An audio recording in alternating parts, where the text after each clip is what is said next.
The type of video I enjoy the least in the coaster community is the type of stuff where people watch a POV and then they speculate and then tell you how good a ride is, even though they've never even been in the state that that ride is in. I decided to be a complete hypocrite, and since I have information where I can make a video out of this, I'm just gonna go ahead. On my rankings fucking thing, I put in placeholders for all of the coasters in the US and Canada that I haven't yet ridden, so that I can basically just unlock the hidden column and then put it in the right place when I finally ride it, because like most of this list I'm going to go to in 2024, primarily stuff in New England and whatnot, because I've prioritized just going to all of the good stuff first and then rounding out the country. Anyway, here's my top 20 of completely uninformed opinions about shit I have absolutely no idea about, and my attempts at knowing saying what I know about them is based on having experience with coasters from other manufacturers and hearsay.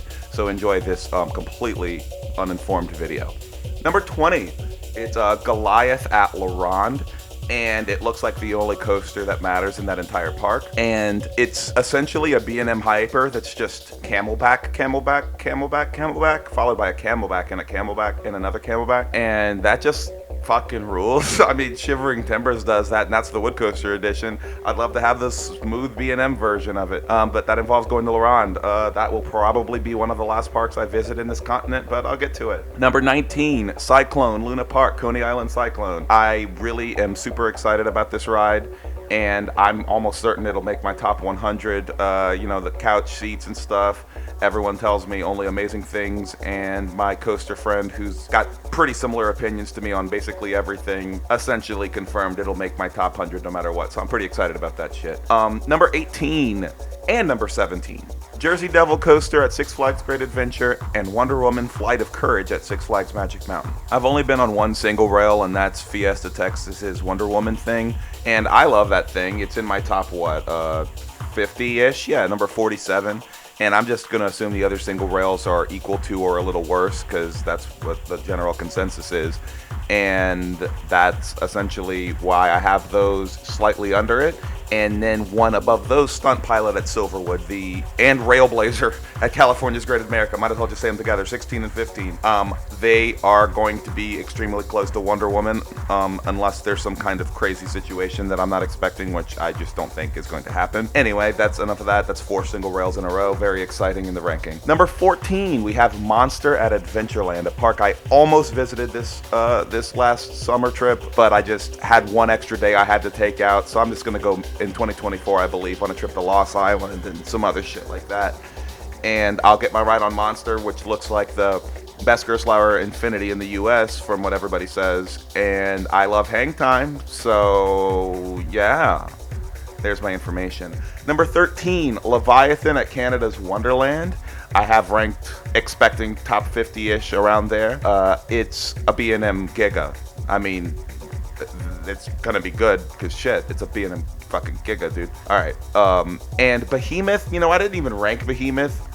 My friend Colson said that Behemoth is better than Leviathan, so I probably just skipped this entirely in the rankings and fucked it up. So whatever, that's my information for you. Number 12, Gold Striker at California's Great America. Other than deep New England and the Pacific Northwest and Northern Canada stuff, I've been to most of the parks in the country that matter, but California's Great America is not there, and I really need to go in the next year or two before California's completely gone America. Gold Striker, you know, one of the best GCIs in the country, and I love Mystic Timbers, I love Prowler, I love Renegade, I love Thunderhead. Bring it on, I'm excited for it. Number 11, Flying Turns at Knoebels. I have been to Knoebels, but it was only for 3 hours, and I got rained out for 2.5 of them ish.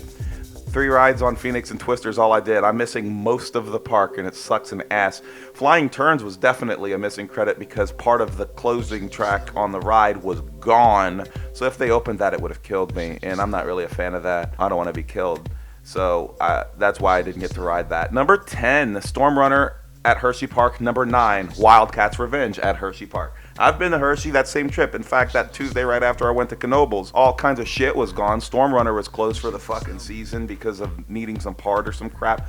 Super Duper Looper, the same thing. And Wildcats Revenge didn't exist yet. So I have tons of shit I still need to do at Hershey, which I already considered one of my favorite parks in the country without them. So holy goddamn shit. I mean, Skyrush obviously really kicks ass. And I expect Pandemonium to be 5th place in the park for me or something like that. Yeah, right? Like we have Skyrush, Stormrunner, Wildcats Revenge, Fahrenheit, and yeah, I like Fahrenheit more than Candemonium, so holy shit, that's some crazy shit for a... There's only one other park where the B&M Hyper's in 5th place for me, and that's Busch Gardens, Williamsburg. It's a crazy thing that a ride type that good can be number 5 in the park. That just shows you the quality of the son of a bitch. Number 8. Ravine Flyer at Waldemere. I'm absolutely going on my Northeast New England trip next year, and Ravine Flyer 2 is made by my favorite goddamn manufacturer named Gravity Group, and everything they make is gold, so fuck you, and I expect it to be great. Number 7, Cannibal at Lagoon. I guess that's the one exception. I haven't done the PNW, I haven't done New England and shit, and Canada and shit. And then just all by itself in Salt Lake City, Utah, where I last checked was like $550 for a fucking return flight to spend 2 days there to do literally only Lagoon. It's not like I'm gonna go like shopping for Mormon memorabilia. I'm literally gonna go to this little hole in the middle of the country only to go to Lagoon. I absolutely will, because I'm addicted to roller coasters, but god damn, so you just gotta wait a second. I'll be there. I'll go, okay? Anyway, number 6 is Wicked Cyclone, Six Flags New England. I love RMC. I've ridden like 13 or something of them. And if I hear that it's basically Twisted Cyclone with an extra lap smoother and better, and holy shit, fuck yeah, man. I'm excited for it. Number 5, I have Coaster at PNE Playland. And the reason I have it ranked this crazy high is because Canopy Coaster knows what he's talking about. And in his top 1,300 or whatever the fuck, he had Phoenix listed as his like top 25, and then Coaster at PNE Playland was even higher than that. And it's because of the fact that it's essentially a crazier Phoenix, buzz bars, you feel like you're gonna die the entire time and it's intense. That sounds like an incredible roller coaster, and it is extremely high on my bucket list because, I mean, that sounds like a unique experience like a motherfucker. I can't wait, and I think it's, let me see, I believe it, other than Boulder Dash, is really the only coasters, wood coasters specifically, left in the North America and Canada that can make my top 5 wood coasters at all. So that's pretty fucking exciting. Anyway, number 4, Phantom's Revenge at Kennywood. I expect it to be my favorite coaster in Pennsylvania once I ride it. Colson, my friend who agrees with me on everything, you know, the echo chamber energy, he has it in like his top 12 or something like that. I don't know. And basically, you know, watching the POV and pretending I know what I'm talking about, I'm thinking it has a chance of hugging around my number 10. Will it get actual top 10? Unlikely, but I expect it to be over Velocicoaster, Fury through 25, all that shit in my rankings. I really do. I'm expecting something I'll love like hardcore, and I'll probably want to have sex with that roller coaster when I'm done with it. It's really exciting.